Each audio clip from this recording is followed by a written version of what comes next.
بسم الله والحمد لله والصلاة والسلام على رسول الله وعلى آله وصحبه ومن والاه وبعد. أيها الأخوة الكرام، السلام عليكم ورحمة الله وبركاته.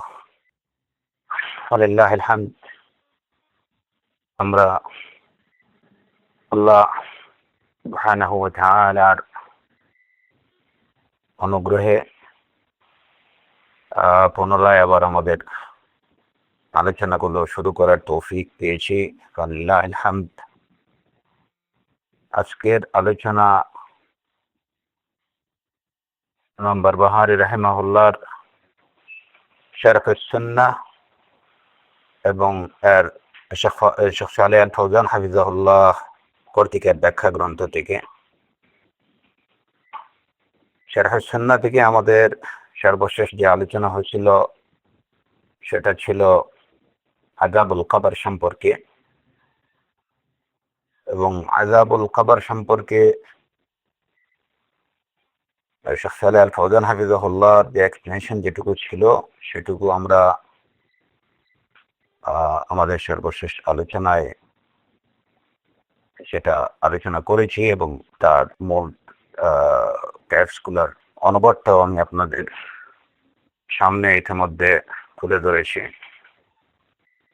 আজকের আলোচনা সেই আযাবুল কবর সম্পর্কিত প্রাসঙ্গিক বেশ কিছু আলোচনা, যেগুলো সম্পর্কে আমাদের প্রত্যেকেরই জানা দরকার। এই আলোচনাগুলো কবরের আযাব সম্পর্কিত আলোচনায়। প্রথমত, আযাবুল কবর এটা ধ্রুব সত্য। কুরআনে কারীম এবং রাসূলুল্লাহ সাল্লাল্লাহু আলাইহি ওয়াসাল্লামের সুন্নাহ দ্বারা এই বিষয়টি প্রমাণিত। যার দরুন কবরের আযাবকে অস্বীকার করার কোনো উপায় নেই। যদিও মুতাজিলিরা এবং এই যে তথাকথিত আকলানিয়ুন বা বুদ্ধিজীবী যারা তারা কবরের আযাবকে অস্বীকার করে, অথচ এই বিষয়টি বলতে গেলে মুতাওয়াতির ভাবেই এটা প্রমাণিত। কবরের আযাব এটা সত্য, এ বিষয়ে আমরা ইতিমধ্যে কোরআনে কারীমের থেকে বিভিন্ন প্রমাণ, রাসূলুল্লাহ সাল্লাল্লাহু আলাইহি ওয়াসাল্লামের সুন্নাহ থেকে বিশুদ্ধ হাদিস দ্বারা এই বিষয়টা যে প্রমাণিত, সে বিষয়টি আমরা আলোচনা করেছি। আজকের আলোচনার বিষয়বস্তুগুলোর মধ্যে থেকে প্রথম বিষয়টি হচ্ছে যে এই আলোচনাটাকে আমরা যদি বোঝার স্বার্থে দুই ভাগে ভাগ করি। একটা ভাগ হচ্ছে যে মানুষের কবরে যাওয়ার আগের মুহূর্ত, আর আরেকটা হচ্ছে কবরে যাওয়ার পরের মুহূর্ত। অর্থাৎ দেহ থেকে প্রাণ বের হওয়ার সময় এবং দেহ থেকে প্রাণ বের হয়ে যাওয়ার পরবর্তী অবস্থাগুলো। এই দুই অবস্থার সাথে সম্পর্কিত অনেকগুলো মাসআলা রয়ে গেছে। মুমিন হিসাবে, মুসলিম হিসাবে আমরা যারা কবরের আযাবকে বিশ্বাস করি, আমরা যারা বিশ্বাস করি যে মানুষের প্রাণ হরণ করেন মালাকুল মউত আল্লাহ সুবহানাহু ওয়া তাআলার নির্দেশে, আমাদের জন্য রূহ বের হওয়া সম্পর্কিত বা কবরের পরবর্তী অবস্থা সম্পর্কে জানা এটা খুবই প্রয়োজন। এই কারণে যে আমাদের প্রত্যেকেই যে সময় যখন এই বিষয়গুলো আমরা জানবো, তখন আমাদের মধ্যে এই উপলব্ধি তৈরি হবে যে আমার জীবনের শেষ মুহূর্তটা কেমন হবে এবং কেমন হওয়া চাই, কিভাবে আমি দুনিয়া থেকে বিদায় নিতে চাই। প্রত্যেক মুসলিম, প্রত্যেক মুমিন সে যখন এই বিষয়গুলো জানবে, তখন অবশ্যই সে সচেষ্ট হবে যে তার জীবনের শেষ মুহূর্তগুলো অতি সুন্দর হোক এবং তার বারজাখের জীবনটা শান্তিময় হোক, এজন্য সে সচেষ্ট হবে। যদি এই বিষয়গুলো আমাদের যারা না থাকে, কেবল মৃত্যুকে যদি আমরা মনে করি যে মৃত্যু মৃত্যুই, কুল্লু নাফসিন যায়িকাতুল মাউত, প্রত্যেক প্রাণী মৃত্যু স্বাদ আস্বাদনকারী। অনেক মুসলমানদের মধ্যে চিন্তা ভাবনা এরকম যে মৃত্যু, জন্ম যখন হয়েছে একদম মৃত্যু তো হবেই। এটা তো কথা সত্য, কিন্তু একজন প্রকৃত মুসলিম সে তার মৃত্যুটাকে এভাবে দেখে না। একে সবাই, মুসলিম কাফির সবাই এটা স্বীকার করে যে মানুষ মরণশীল। এই ধ্রুব সত্যকে কেউ অস্বীকার করে না,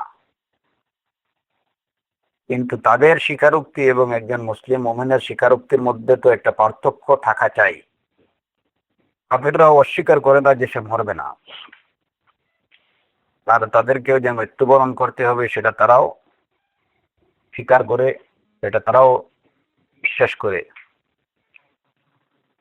একজন মুসলিমও বিশ্বাস করে, কিন্তু সেই মুসলিম এবং অমুসলিমের এই বিশ্বাসের মধ্যে পার্থক্যটা কি, এবং এই পার্থক্যটা কিভাবে তৈরি হবে?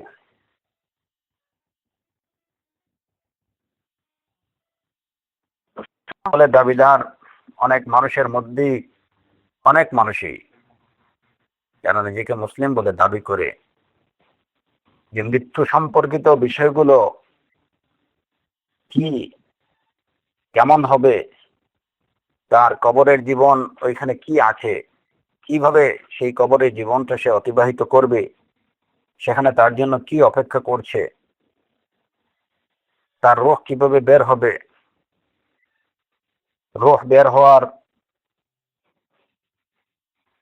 প্রসেসটা কি এমন হবে, এইসব বিষয়ে কোনো প্রচ্ছন্ন বা সুস্পষ্ট ধারণাই অধিকাংশ মুসলিমের মধ্যে নেই। যে কারণে সে তার মৃত্যুটাকে কেবল মৃত্যুই মনে করে, যে একদিন জন্মেছি যখন একদিন মৃত্যুবরণ করব, এটাই সে বুঝে যে মৃত্যু তো মৃত্যুই। কিন্তু একজন মুসলিমের যার মৃত্যু সম্পর্কে, রূহ বের হওয়া সম্পর্কে, কবরের জীবন সম্পর্কে সুস্পষ্ট ধারণা থাকবে, সে তার মৃত্যুটাকে কেবল মৃত্যু বলেই মনে করবে না, সে তার মৃত্যুটাকে মনে করবে যে আরেকটা জীবনের শুরু, একটা জীবনের পরিসমাপ্তি, আরেকটা জীবনের শুরু। সুতরাং এই বিষয়গুলো সম্পর্কে যে যত বেশি জ্ঞান অর্জন করবে, তার মধ্যে তত বেশি আগ্রহ তৈরি হবে যেন সে তার এই জীবনের পরিসমাপ্তিটা সুন্দর পরিসমাপ্তি হয়, এবং পরকালের জীবনের শুভ সূচনাটা যেন শুভ হয়, শান্তিময় হয়, সুখকর হয়। সেই জন্য সে মনে প্রাণে সচেষ্ট হবে, সে চেষ্টা করবে। এ কারণেই এই বিষয়গুলো আমাদের জানা দরকার। এ বিষয়গুলো নিয়ে পরিষ্কার সুস্পষ্ট ধারণা থাকা দরকার প্রত্যেক মুসলমানের। তাহলেই সে তার পরকালের জীবনকে সুখময় করার জন্য আন্তরিকভাবে চেষ্টা করবে, এবং এই দুনিয়ার জীবনের সুন্দর পরিসমাপ্তির জন্য সে চেষ্টা করবে। আজকের আলোচনায় যে বিষয়গুলো, এর মধ্যে একটা বিষয় হলো যে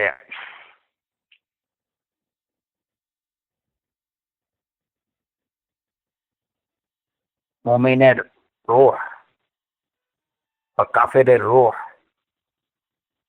কিভাবে বের হয়, প্রাণ থেকে মানুষ কিভাবে মৃত্যুবরণ করে, মুমিনের মৃত্যুটা কিরকম হয়, এবং কাফিরের মৃত্যুটা কিভাবে হয়। এখানে প্রথমে আমাদেরকে জানতে হবে যে মৃত্যু বলতে আমরা কি বুঝি। মৃত্যু হলো দেহ থেকে রূহ বেরিয়ে যাওয়া, এটাই হচ্ছে মৃত্যু। দেহ থেকে প্রাণ বেরিয়ে যাওয়ার নাম হচ্ছে মৃত্যু।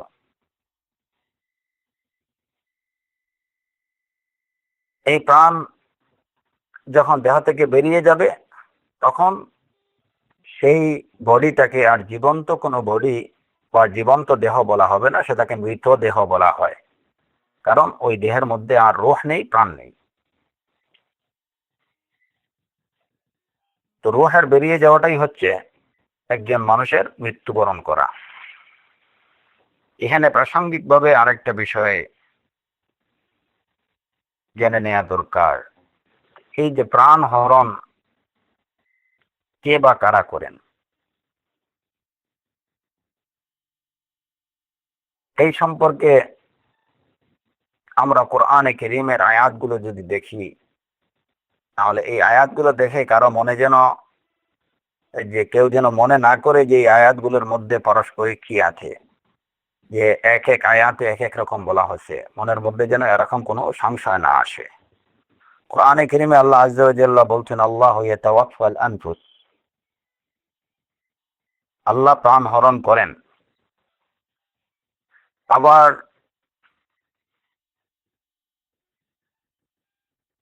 অন্য আয়াতে আল্লাহ সুবহানাহু ওয়া তাআলা ইরশাদ করেছেন, কুল ইয়াতাওয়াফাকুম মালাকুল মাউত, কুল ইয়াতাওয়াফাকুম মালাকুল মাউত আল্লাযী উকিলা বিকুম।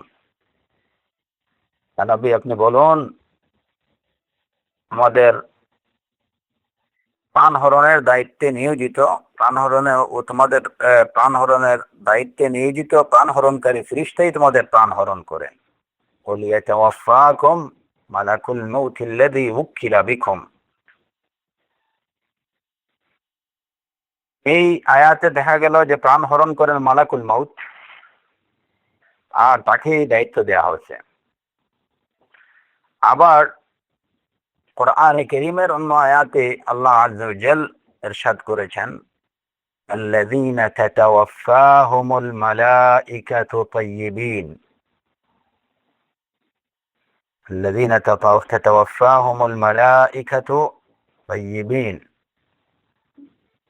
ইয়াকুলুনা সালামুন আলাইকুম।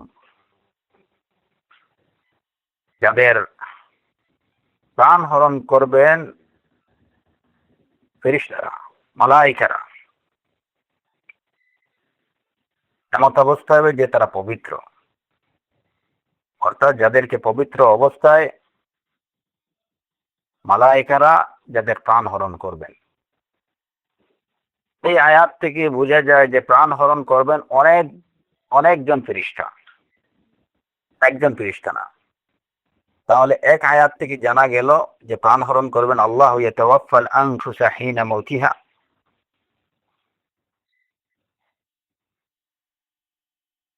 এক আয়াত থেকে জানা গেল কুল ইয়াতাওয়াফাকুম মালাকুল মাউত, যে প্রাণ হরণ করেন মালাকুল মাউত। মালাকুল মাউত সেটা একজন। আরেক আয়াত থেকে জানা গেল আল্লাযীনা তাতাওয়াফাহুমুল মালাইকা, অনেকজন ফেরেশতা প্রাণ হরণ করেন। এই আয়াতগুলোর কে আমরা কিভাবে বুঝবো, আর প্রকৃত অর্থে কি এগুলার মধ্যে কোন ধরনের বৈপরীত্য আছে? না, বিন্দুমাত্র বৈপরীত্য এই আয়াতগুলোর মধ্যে নেই, এবং কোরআনে কারীমে কিংবা সহিহ সুন্নাহর পরস্পরের মধ্যে কোনো বৈপরীত্য থাকতে পারে না। আল্লাহু ইয়াতাওয়াফাল আনফুস, যেহেতু মালাকুল মউত আল্লাহর নির্দেশেই প্রাণ হরণ করেন, সুতরাং ওই আয়াতে আল্লাহ প্রাণ হরণকারী, প্রকৃতপক্ষে প্রাণ হরণকারী আল্লাহ সুবহানাহু ওয়া তাআলা, কারণ তার নির্দেশেই প্রাণ হরণ করে থাকেন মালাকুল মউত। সেই অর্থে বলা হয়েছে আল্লাহু ইয়াতাওয়াফাল আনফুস, কারণ নির্দেশ দাতা তিনি, তার নির্দেশেই প্রাণ হরণ করা হয়। আল্লাযীনা এরপরে যে অন্য আয়াতে কুল ইয়াতাওয়াফাকুম মালাকুল মাউত, প্রাণ হরণের মূল দায়িত্ব যেহেতু মালাকুল মউতের, সেই অর্থেই কুল ইয়াতাওয়াফাকুম মালাকুল মাউত বলা হয়েছে, যে বলুন তোমাদের প্রাণ হরণ করেন মালাকুল মাউত। আল্লাহ সুবহানাহু ওয়া তাআলার নির্দেশে মূলত প্রাণ হরণ করেন মালাকুল মাউতই।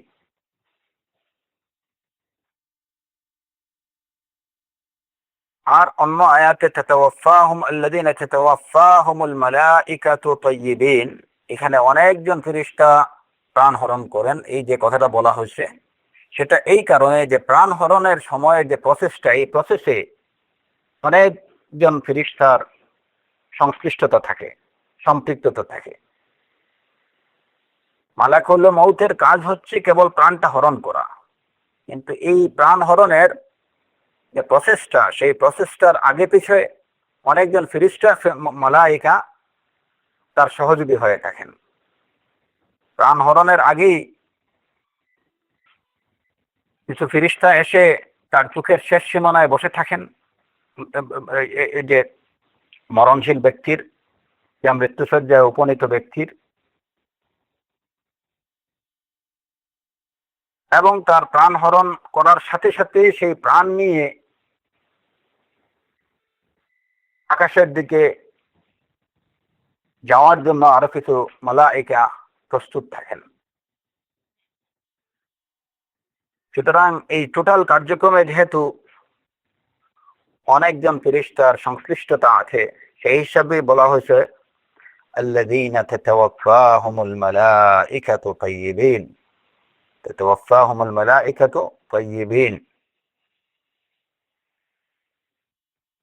ইয়াকুলুনা সালামুন আলাইকুম। মালাকুল, অতএব এই দিক থেকে এই আয়াতগুলোর মধ্যে কোনো ধরনের বৈপরীত্য বা ভিন্নতা নেই। যেভাবে দেখা যায় যে একটা অপারেশন, একটা অপারেশন মূল সার্জন একজন থাকেন যিনি মূল কাজটা করেন, কিন্তু তাকে সাহায্য করার জন্য, তাকে সহযোগিতা করার জন্য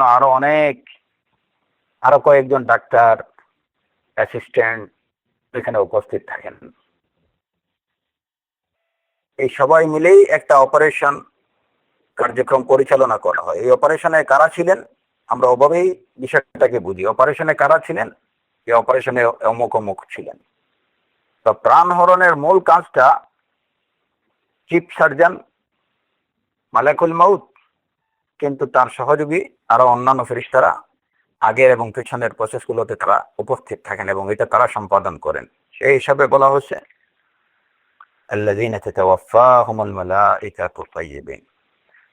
না, তো এখন এই প্রাণ হরণের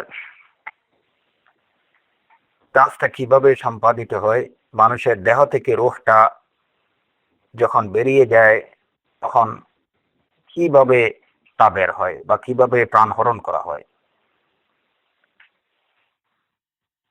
এ বিষয়ে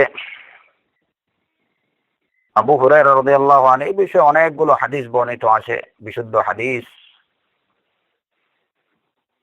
তার মধ্যে যেমন আবু হুরায়রা রাদিয়াল্লাহু থেকে বর্ণিত হাদিস, সহিহ মুসলিমের হাদিস, ইযা খারাজাত রূহুল মুমিন তালাক্কাহা মালাকান ইউসঈদানিহা।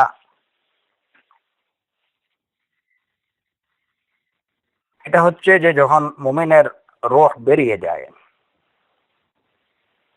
ইযা খারাজাত রূহুল মুমিন তালাক্কাহা মালাকান ইউসঈদানিহা।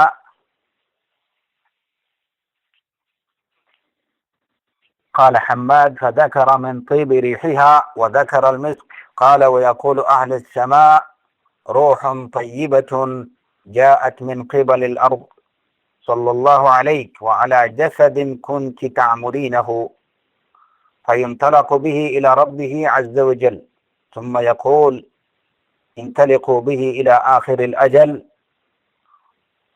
قال وإن الكافر إذا خرجت روحه. قال حماد وذكر من لتمها وذكر لعنا ويقول أهل السماء روح خبيثة جاءت من قبل الأرض. قال فيقال انطلقوا به إلى آخر الأجل. قال أبو هريرة رضي الله عنه فرد رسول الله صلى الله عليه وسلم ريتة كانت عليه على أنفه هكذا.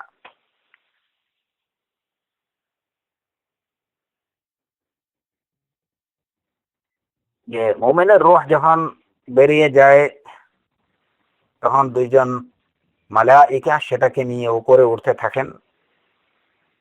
এই হাদিসের বর্ণনাকারী একজন হাম্মাদ, যিনি বলেন যে আবু হুরায়রা রাদিয়াল্লাহু আনহু যখন এই হাদিস বর্ণনা করেন ফাযাকারা মিন তিবি রিহিহা, যে এই রূহের মধ্যে যে সুঘ্রাণ থাকবে সেটার বর্ণনা দিলেন। ওয়াযাকারা আল মিস্ক, মিশকে আম্বরের বর্ণনা দিলেন।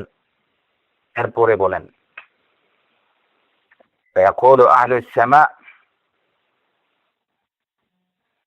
এই প্রাণ নিয়ে যখন মালায়েকারা আকাশে উঠতে থাকেন, তখন আকাশের দিকে যেতে থাকেন, আহলুস সামারা তখন বলেন রূহান তাইয়্যিবা, একটা পবিত্র আত্মা, পবিত্র রূহ জাআত মিন কিবালিল আরদ, যেটা পৃথিবী থেকে এসেছে। সাল্লাল্লাহু আলাইক, তোমার প্রতি আল্লাহর রাহমাত বর্ষিত হোক। ওয়া আলা জাসাদ, এবং সেই দেহের প্রতি আল্লাহর রাহমাত বর্ষিত হোক যে যে দেহের মধ্যে তুমি ছিলে, হে রূহ। এরপরে এই রূহ নিয়ে আল্লাহ সুবহানাহু ওয়া তাআলার দিকে যাওয়া হয়। এরপরে বলা হয় ইনতালিকু বিহি, মালায়েকাদেরকে নির্দেশ দেওয়া হয় যে এটাকে নিয়ে তার শেষ প্রান্তে যাও। পক্ষান্তরে কাফিরের রূহ যখন বের হয়, এই রূহের মধ্যে দুর্গন্ধ থাকে।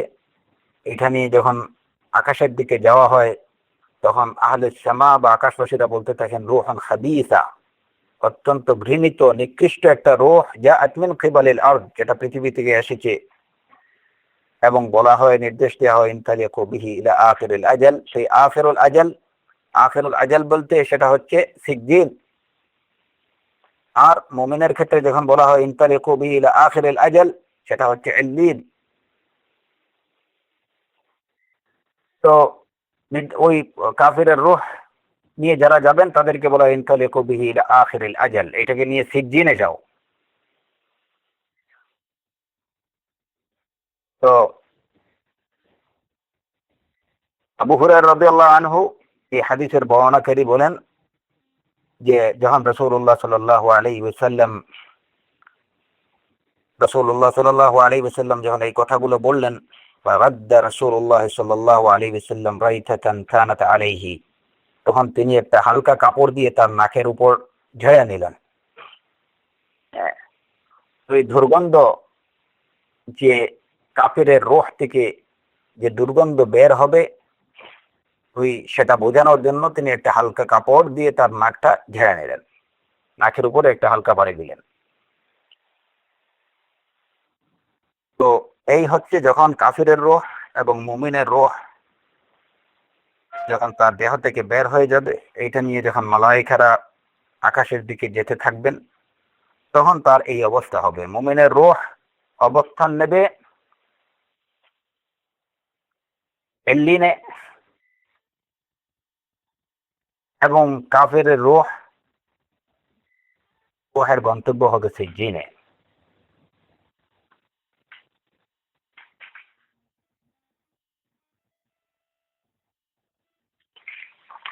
এবং এ সম্পর্কে যখন রূহ বের হবে, মৌতের সময়ের অবস্থা কি হবে, এ বিষয়ে আমার যতটুকু মনে পড়ে যে আমি আপনাদের সাথে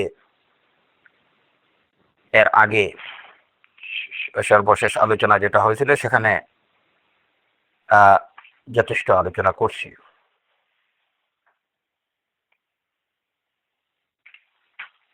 তো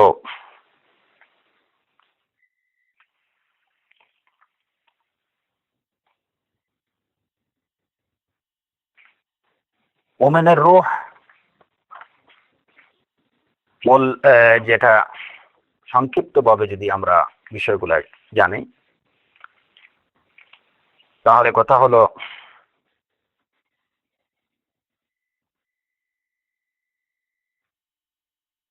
যে মোমেনের রূহ বের হওয়ার সময় যে বিষয়গুলো ঘটবে, সেগুলোর সংক্ষিপ্ত বর্ণনা আমি তুলে ধরছি আপনাদের সামনে ইতিমধ্যেই, এবং তারপরে একটু এই বিষয়ে আলোচনা করব ইনশাআল্লাহ। প্রথমত, একজন মুমিন মুখলিসের মৃত্যুর সময় যখন উপনীত হয়, তার প্রাণ হরণের সময় যখন আসে, তখন দবদবে সাদা চেহারাওয়ালা মালাইকারা, চেহারাদারী ফেরেশতারা আকাশ থেকে নেমে আসেন। তাদের সাথে জান্নাতের কাফন থাকে, এবং এটা সুগন্ধযুক্ত কাফন। তারা এসে মাইয়েতের সামনে বসেন, মাইয়েতের চোখের সামনে তারা অবস্থান করেন। জান্নাতের কাফন, জান্নাতের সুগন্ধযুক্ত কাফন নিয়ে তারা মাইয়েতের সামনে এসে অবস্থান করেন। মালাকুল মউত এসে তার মাথার কাছে অবস্থান নেন। মালাকুল মউত এসে তার মাথার কাছে অবস্থান নেন।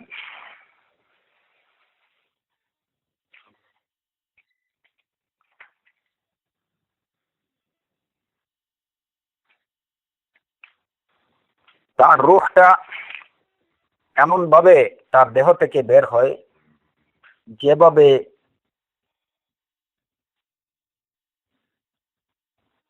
পানের পাত্র থেকে পানি বেরিয়ে যায়। মালাইকারা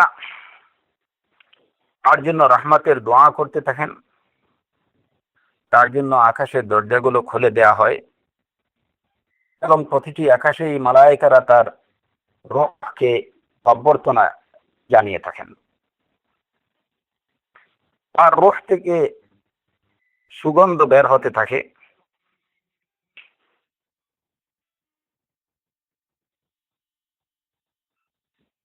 মালাইকারা তার রূহকে নিয়ে সমবেত হন আকাশে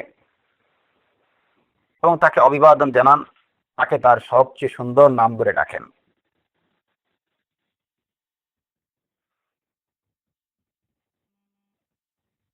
আল্লাহ সুবহানাহু ওয়া তাআলা মালাইকাদেরকে নির্দেশ দেন তার নামটা ইল্লিয়িনের মধ্যে লিখে।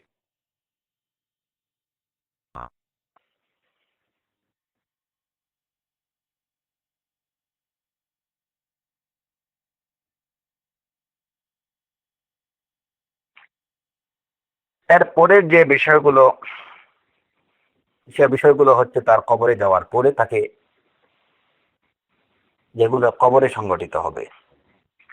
এই এই হচ্ছে মুমিনের রূহ যখন বের হয়, মুমিনের রূহ নিয়ে রূহটা যখন তার দেহ থেকে বেরিয়ে যায় তখন তার সাথে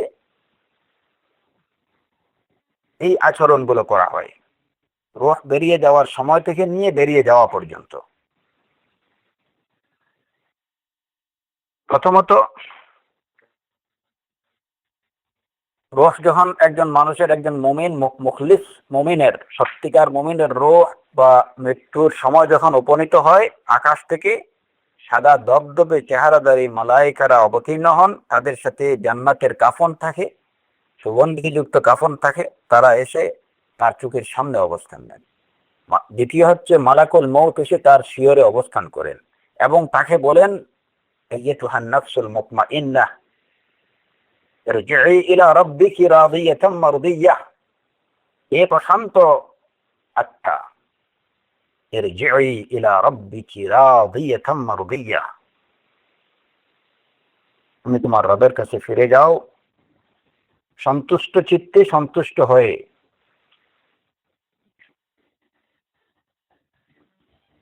আর রূহ, তৃতীয় হচ্ছে মুমিনের রূহ পানের পাত্র থেকে যেভাবে পানি গড়িয়ে পড়ে, ঠিক তেমনি ভাবে মুমিনের দেহ থেকে তার রূহ বেরিয়ে পড়বে।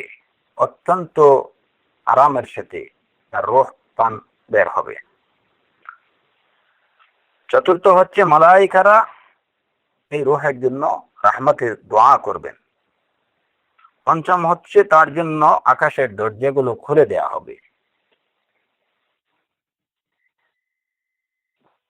ষষ্ঠ হচ্ছে মালাইকারা তার এই রূহকে অভিবাদন জানাবেন।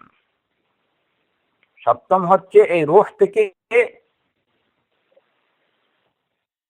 সুগন্ধ বের হতে থাকবে।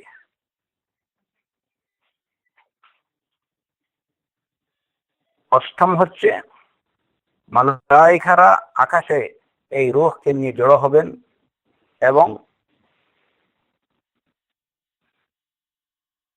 তাকে তার সবচেয়ে সুন্দর নাম ধরে ডাকবেন। অষ্টম হচ্ছে আল্লাহ সুবহানাহু ওয়া তাআলা মালাইকাদেরকে নির্দেশ দিবেন যেন তার নামটাকে ইল্লিয়িনে লিপিবদ্ধ করে রাখা হয়।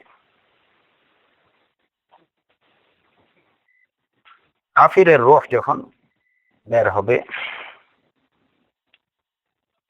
বা কাফিরের মৃত্যুর সময় যখন উপনীত হবে, তখন তার অবস্থা কি হবে? প্রথমত, প্রচন্ড শক্তিশালী কালো চেহারাধারী ভয়ঙ্কর রূপে আকাশ থেকে কিছু ফেরেশতা অবতীর্ণ হবেন তার মৃত্যুর সময়। মালাকুল মউত, দ্বিতীয় হচ্ছে মালাকুল মউত তার শিয়রে অবস্থান করবেন এবং তাকে দেখে বলবেন, আইয়াতুহান নাফসুল খাবিসা, হে নিকৃষ্ট নফস, ওখরুজি ইলা সাখাতিন মিনাল্লাহি ওয়া গাদাব,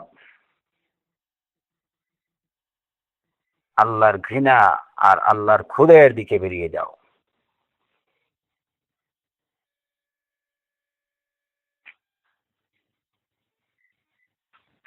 নাসাল্লাহ আল আফিয়া।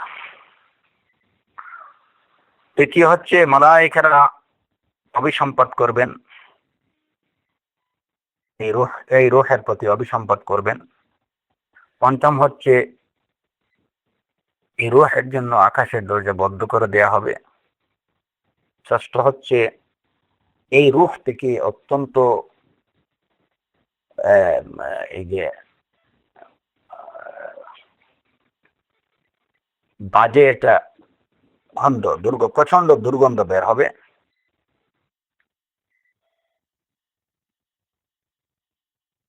আল্লাহ, সপ্তম হচ্ছে আল্লাহ আযজা ওয়া জাল মালায়েকাদেরকে নির্দেশ দিবেন যে তার নাম যেন সিজ্জিনের মধ্যে লিপিবদ্ধ করে দেয়া হয়। অষ্টম হচ্ছে এই রূহকে আকাশ থেকে তার শরীরে নিক্ষেপ করে দেয়া হবে।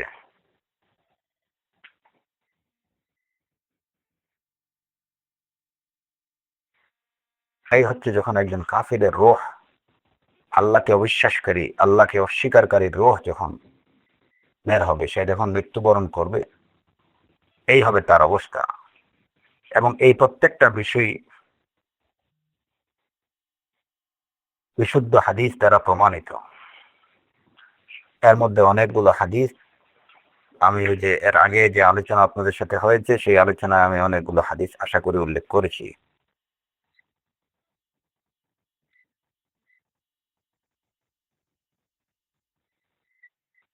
এবং এখানে অনেকগুলো বিষয় কোরআনে কারীম দ্বারাও প্রমাণিত এবং সমর্থিত। যেমন কাফেরের রূহ সম্পর্কে যে তার জন্য আকাশের দরজা খুলে দেয়া হবে না, সে সম্পর্কে কোরআনে কারীমে আল্লাহ আযজা ওয়া জাল্লা বলছেন, লা তুফাত্তাহু লাহুম আবওয়াবুস সামা ওয়া লা ইয়াদখুলুনাল জান্নাতা হাত্তা ইয়ালিজাল জামালু ফি সাম্মিল খিয়াত।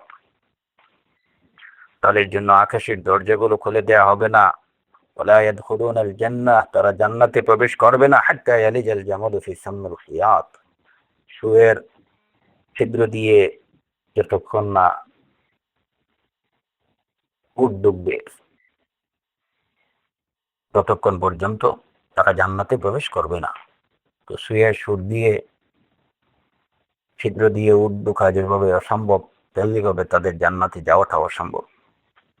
এটা হচ্ছে কাফেরদের অবস্থা।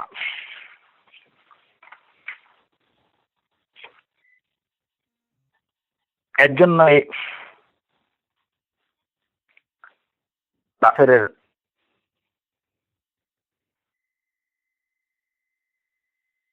যখন মৃত্যু উপনীত হবে, তার মৃত্যুর সময় যখন আসবে, তখন সে আবার সেই অবস্থা থেকে জীবনে ফিরে আসতে চাইবে।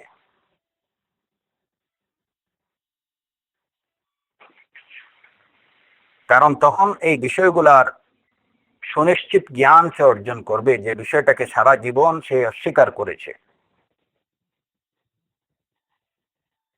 যারা বলতো দুনিয়াতে যে না, মৃত্যু তো মৃত্যুই, প্রাণ বেরিয়ে যাবে বা শেষ, এই তো, যখন তাদের রূহ বের হওয়ার সময় আসবে, তখন কোরআন এবং সুন্নাতে বর্ণিত এই সত্যগুলোকে তারা সচক্ষে যখন দেখবে, তখন তারা বলবে, রুবামা ইয়াওয়াদ্দুল্লাযীনা কাফারু লাউ কানু মুসলিমিন, তখন তারা আফসোস করবে লাউ কানু মুসলিমিন, যদি তারা মুসলিম হতো। কিন্তু ওই আফসোস আর কাজে আসবে না, কারণ ততক্ষণে সময় ফুরিয়ে গেছে। তুই আফসোস করুক, ওই সময়ে এই আফসোস আর কাজে আসবে না।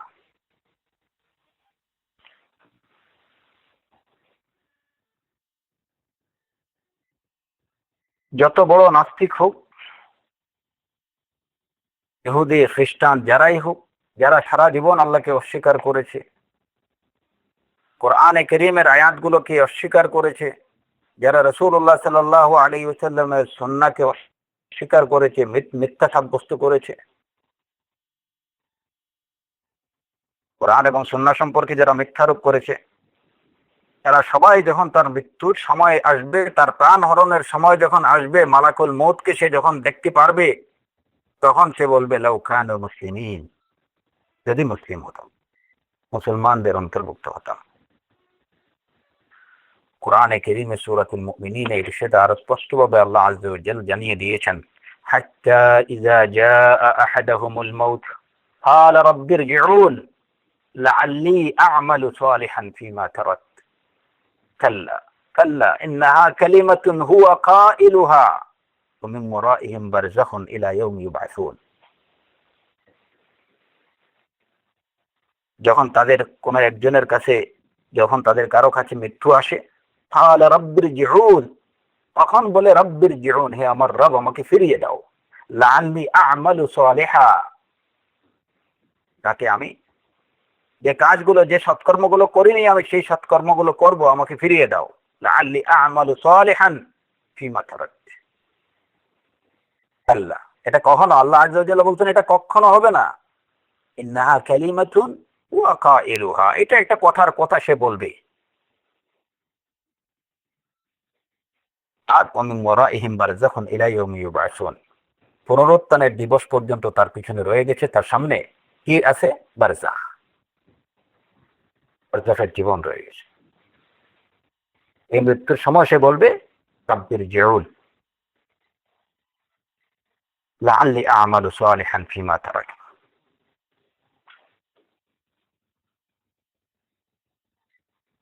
একই কথা আল্লাহ সুবহানাহু ওয়া তাআলা কোরআনে কারীমের আরো অনেকগুলো আয়াতে বলেছেন। ওই সময়ে আল্লাহকে অস্বীকারী, আল্লাহকে অবিশ্বাসীদের অবস্থা কি হবে মৃত্যুর সময়। যেমন সূরাতুল মুনাফিকুনে আল্লাহ সুবহানাহু ওয়া তাআলা ইরশাদ করেছেন, وأنفقوا مما رزقناكم من قبل أن يأتي أحدكم الموت فيقول ربي لولا أخرتني إلى أجل قريب فأصدق وأكن من الصالحين। আমি তোমাদেরকে যে রিজিক দিয়েছি তা থেকে তোমরা ব্যয় করো, من قبل أن يأتي أحدكم الموت, من قبل أن يأتي أحدكم الموت, তোমাদের কারো কাছে মৃত্যু এসে হাজির হওয়ার আগে তোমরা খরচ করো। মৃত্যু যখন এসে হাজির হয়ে যাবে, ফায়াকুল রাব্বি, তখন বলবে হে রব, লাউলা আখরতানি ইলা আজালিন করিব, হে রব যদি তুমি আমাকে আরো কিছু স্বল্প সময় অবকাশ দিতে, আসাদদাকা ফাআকুম মিনাস সালিহিন, তাহলে আমি আসাদদাকা, আমি সত্যবাদী হতাম, ফাআকুম মিনাস সালিহিন, এবং আমি সৎকর্মশীলদের অন্তর্ভুক্ত হতাম।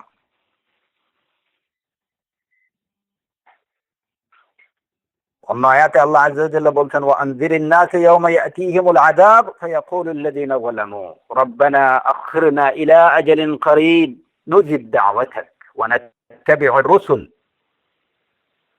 আওয়ালাম তাকুনু আকসামতুম মিন ক্বাবলু মা লাকুম মিন জাওয়াল। আপনি তাদেরকে ভয় দেখান, ভয় প্রদর্শন করুন ওই দিনের, যেদিন তাদের কাছে এসে আযাব এসে উপস্থিত হবে। তখন তারা বলবে ফায়াকুলুল লাযীনা যালামু, তখন জালেমরা বলবে রাব্বানা আখিরনা ইলা আজালিন করিব, হে আমাদের রব আমাদেরকে অবকাশ, স্বল্প সময় অবকাশ দাও, নুজিব দাওয়াতাক, তাহলে আমরা তোমার দাওয়াত, তোমার আহ্বানে সাড়া দেব, ওয়ানাত্তাবিউর রাসূল, তোমার রাসূলদের অনুসরণ করব।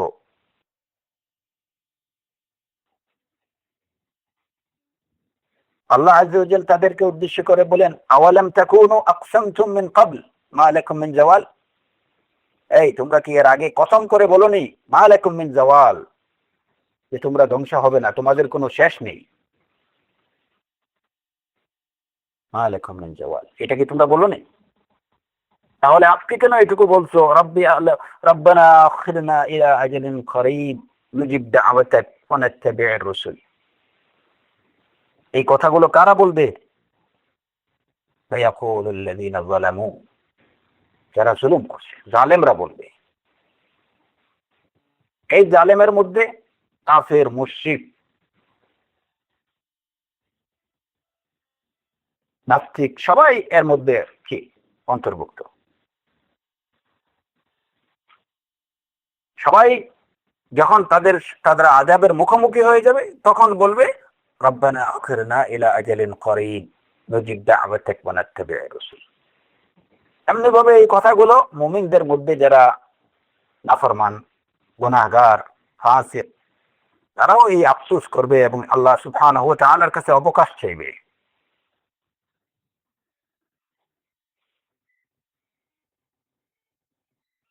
এবং তাদের এই হায় হতাশ, ফিরে যাওয়ার যে আর্তনাদ, সেই আর্তনাদটা শুধু মৃত্যুর সময় যে তারা আর্তনাদ করবে যে মৃত্যুর হাত থেকে বেঁচে যাওয়ার জন্য, শুধু তাই না, বরঞ্চ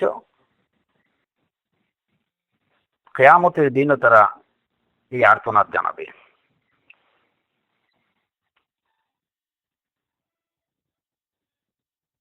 তাদের এই আর্তনাদটা মৃত্যুর সময় যেভাবে তারা ফিরে যায়, মৃত্যুর হাত থেকে বাঁচার জন্য আর্তনাদ করবে, দুনিয়াতে আবার জীবন ফিরে পেতে চাইবে, তেমনি ভাবে যেদিন আল্লাহর সামনে তারা উপস্থিত হবে ময়দানে মাহশারে, সেদিনও তারা দুনিয়াতে ফিরে আসার জন্য আর্তনাদ করবে। যেদিন তারা জাহান্নামের কিনারায় গিয়ে দাঁড়াবে, সেদিনও তারা আবার ফিরে আসার জন্য আর্তনাদ করবে। তাদের এই আর্তনাদ গুলো চলতেই থাকবে, কিন্তু এগুলো কোনো কাজ দেবে না। সে সময় তারা তওবা করতে চাইবে, তখন তারা মুসলিম হতে চাইবে, তখন তারা আল্লাহ সুবহানাহু ওয়া তাআলাকে বলবে যে আমাদেরকে একটু সৎকার করার সুযোগ দাও, একটু অবকাশ। তারা আল্লাহর কাছে আর্তনাদ করবে যে আমার একটু উপকরণ নিয়ে আসার তৌফিক দাও, একটু উপকরণ নিয়ে আসার সুযোগ দাও। লাকিন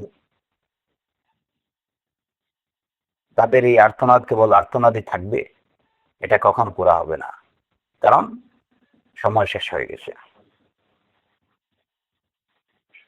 এর জন্য আল্লাহ সুবহানাহু ওয়া তাআলা বলছেন, ওয়া আনফিকু মিম্মা রাযাকনাকুম মিন ক্বাবলি আন ইয়াতিয়া আহাদাকুমুল মাউত, যা করার মৃত্যু আসার আগেই করো।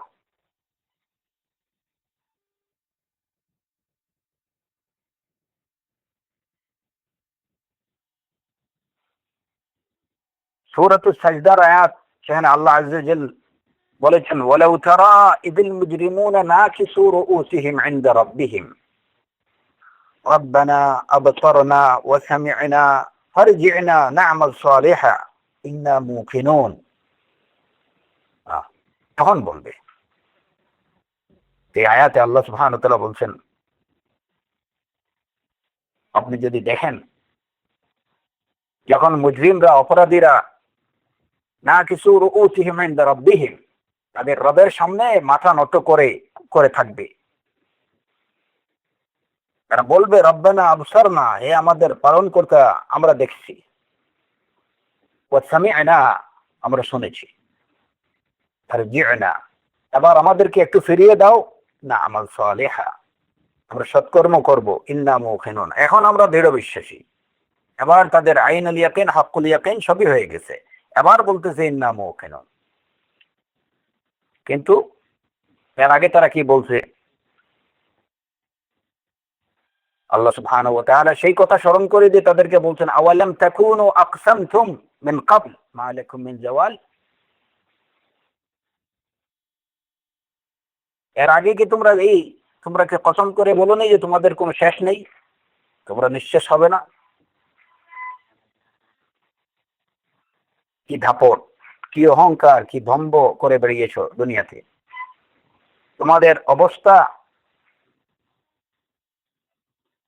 দৃষ্টে তোমরা তোমার তোমরা তোমরা এমন এমন চলাফেরা করেছে, এত বেশি দম্ভ অহংকার প্রদর্শন করছে যে মনে হয়েছে যে তোমরা এই দুনিয়াতে চিরস্থায়ী, তোমাদের কোন শেষ নেই।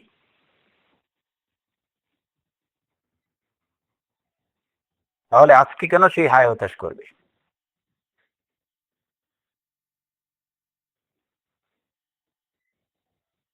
অন্য আয়াতে আল্লাহ সুবহানাহু ওয়া তাআলা তাদের সম্পর্কে বলছেন, আল-ইয়াওমা নানসাকুম কামা নাসিতুম লিকাআ ইয়াউমিকুম হাদা। আজকে আমি তোমাদের বিষয়কে বলে যাব, আল-ইয়াওমা নানসাকুম কামা নাসিতুম লিকাআ ইয়াউমিকুম হাদা, যেভাবে তোমরা এই দিনের কিয়ামত দিনের বিষয়কে তোমরা ভুলে গিয়েছিলে, এটাকে তোমরা মাইন্ডেই আনোনি। ইন্না নাসিনাকুম, তাদের এই আর্তনাদের দিকে আল্লাহ আযজা ওয়া জাল এই আর্তনাদে সাড়া দেবেন না।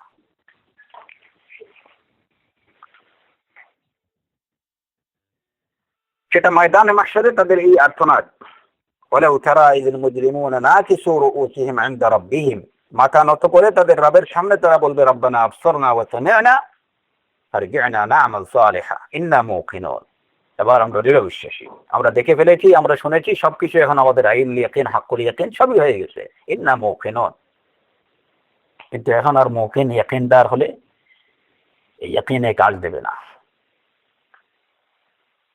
জাহান্নামের কিনারায় দাঁড়িয়ে তারা ওইখানে ওই আর্তনাদ করবে, ওয়ালাউ তারা ইয ওয়াকিফু আলান নার, সূরাতুল আনআমের আয়াত, ওয়ালাউ তারা ইয ওয়াকিফু আলান নার وقالوا يا ليتنا نرد ولا نكذب بآيات ربنا ونكون من المؤمنين।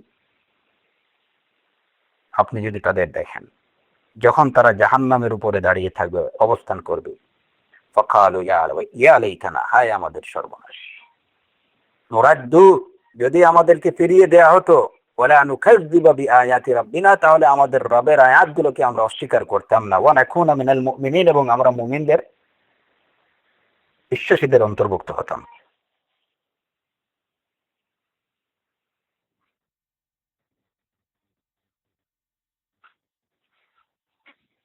তারা আরো বলবে, রব্বানা আমাত্তানা ইসনাতাইনি ওয়া আহইয়াইতানা ইসনাতাইন ফা'তারাফনা বিযুনুবিনা ফাহাল ইলা খুরুজিন মিন সাবিল।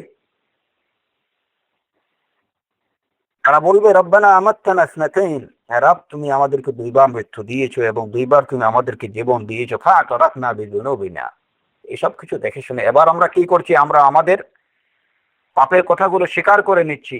হাল ইলা খুরুজিন মিন সাবিল, এবার কি নিষ্কৃতি লাভের কোনো পথ আছে? না, নিষ্কৃতির কোনো পথ নেই। ওয়াহুম ইয়াসতারিখুনা ফিহা রব্বানা আখরিজনা না'মাল সালিহান গায়রাল্লাযী কুন্না না'মাল, তারা সেখানে আর্তনাদ করবে, জাহান্নামে বসে আর্তনাদ করবে। ওয়াহুম ইয়াসতারিখুনা ফিহা রব্বানা আখরিজনা, হে রব আমাদেরকে বের করো, না'মাল সালিহা, আমরা সৎকর্ম করব, গায়রাল্লাযী কুন্না না'মাল, আগে যে কাজগুলো করতাম ওই কাজগুলোর পরিবর্তে আমরা সৎকর্ম করব, আমাদেরকে এখান থেকে বের করো। আল্লাহ আযজা ওয়া জাল্লা বলবেন, আওয়ালাম নুআম্মিরকুম মা ইয়াতাযাক্কারু ফীহি মান তাযাক্কারা ওয়া জাআকুমুন নাযীর ফাযূকু ফামা লিয-যালিমিন মিন নাসীর। আমি কি তোমাদেরকে ওই সময় দেইনি যে সময়ে তোমরা উপদেশ গ্রহণ করতে পারতে? ততটুকু সময় কি আমি তোমাদেরকে দেইনি? আওয়ালাম নুআম্মিরকুম, ততটুকু জীবন আমি কি তোমাদেরকে দান করিনি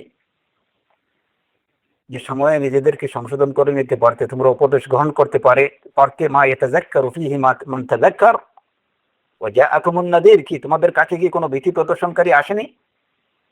সুতরাং ফাযূকু, আস্বাদন করো, জাহান্নামের থেকে আস্বাদন করো। ফামা লিয-যালিমিন মিন নাসীর, জালিমদের জন্য কোনো সাহায্যকারী নেই।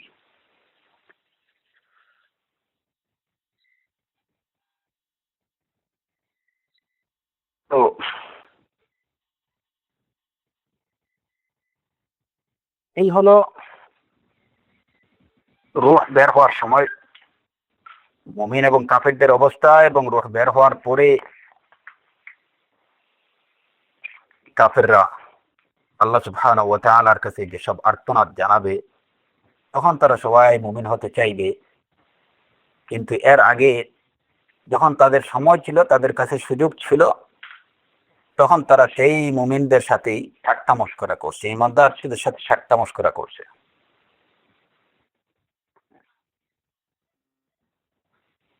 সুতরাং ওই সময়ের আর্তনাদ আর তাদের কোনো ফায়দা দেবে না। এই অবস্থা থেকে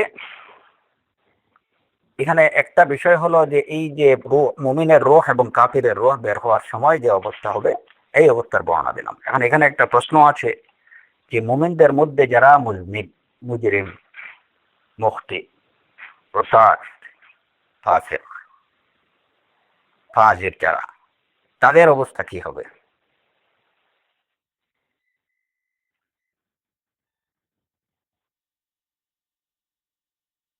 তাদের অবস্থা কি হবে?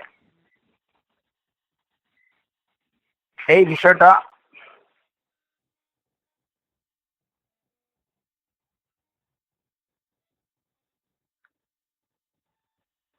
বুঝতে হলে আমাদেরকে এই আয়াতগুলোর দিকে যদি আমরা তাকাই, তাহলে দেখা যায় যে এখানে জালেমদের কথা বলা হয়েছে। মোমেনদের বিষয় তো এটা কি সুস্পষ্ট। কাফেরদের বিষয় এই আয়াতগুলোতে জালেমদের বিষয় বলা হয়েছে যে তারা এই ধরনের আর্তনাদ করবে, এবং হাদিসের মধ্যে এই বিষয়টা সুস্পষ্ট যে কাফের রূহ কিভাবে বের হবে। কিন্তু মুমিনদের মধ্যে যারা নাফরমান, গুনাহগার, অপরাধী, তাদের রূহের বিষয়ে তারা কোন ক্যাটাগরিতে পড়বেন?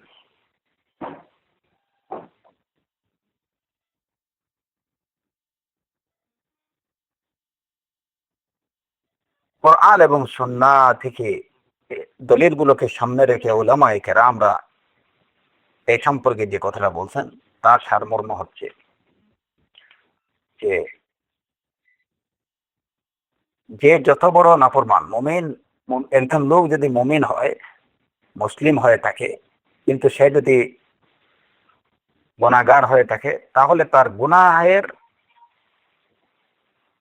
মাত্রা অনুযায়ী রূহ বের হওয়ার সময় তার শাস্তিটা ওই পরিমাণ হবে। যদিও কোনোভাবে একজন কাফিরের রূহ যেভাবে বের হবে এবং একটা কাফিরের রূহের সাথে যে আচরণ করা হবে, মালায়েকারা এবং আল্লাহ সুবহানাহু ওয়া তাআলা যে আচরণ করবেন, একজন মুমিন মুসলিমের রূহের সাথে একজন মুজনিব গুনাহগার মুসলিম মুমিনের রূহের সাথে সেই আচরণ করা হবে না। এটা হবে এর থেকে অনেক ডিফারেন্ট। কিন্তু তার অর্থ এই নয় যে গুনাহগার মুসলিম সে নিষ্কৃতি পেয়ে যাবে, তার রূহকে শাস্তি দেয়া হবে না, কিংবা তার সাথে এই আচরণগুলো, কঠোর আচরণগুলো করা হবে না। যার গুনাহ যত বেশি, যার গুনাহ যত মারাত্মক, সেই অনুপাতে তার সাথে আচরণ করা হবে। কারো এইটুকু ভাবার কোনো অবকাশ নেই, বা এইটুকু মনে করার কোনো কারণ নেই যে আমি যত গুনাহ পাপ যাই করি না কেন, আমি তো মুমিন, আমি আল্লাহতে বিশ্বাসী, আমি রাসূলুল্লাহ সাল্লাল্লাহু আলাইহি ওয়াসাল্লামের রিসালাতে বিশ্বাসী, সুতরাং একজন মুমিনের মুখলিস মুমিনের রূহের সাথে যে ব্যবহার করা হবে, আমার সাথে সেই আচরণ করা হবে, এটা ভাবার কোনো কারণ নেই। কারণ ফামান ইয়ামাল মিসকালা যাররাতিন খায়রান ইয়ারাহ ওয়া মান ইয়ামাল মিসকালা যাররাতিন শাররান ইয়ারাহ। যে বিন্দু পরিমাণ ভালো কাজ করবে সে সেটাকে দেখতে পাবে, আর যে বিন্দু পরিমাণ মন্দ কাজ করবে সেটাকে সে দেখতে পাবে। এই দেখতে পাওয়াটা কেবলমাত্র ইয়াউমাল কিয়ামা না। মানুষ যখন মৃত্যুবরণ করে নেয় তখনই তার কিয়ামত শুরু হয়ে যায়। এটা শুধুমাত্র ইয়াউমাল কিয়ামাই যে কিয়ামত তা না। একজন মানুষের তার রূহ থেকে, শরীর থেকে রূহ বের হওয়ার সাথে সাথেই আসলে এটা তার কিয়ামত। ইযা মাতাল ইনসান কামাত কিয়ামাতুহু। এবং সেই মৃত্যুর সময়টাই হচ্ছে তার কিয়ামতের শুরু।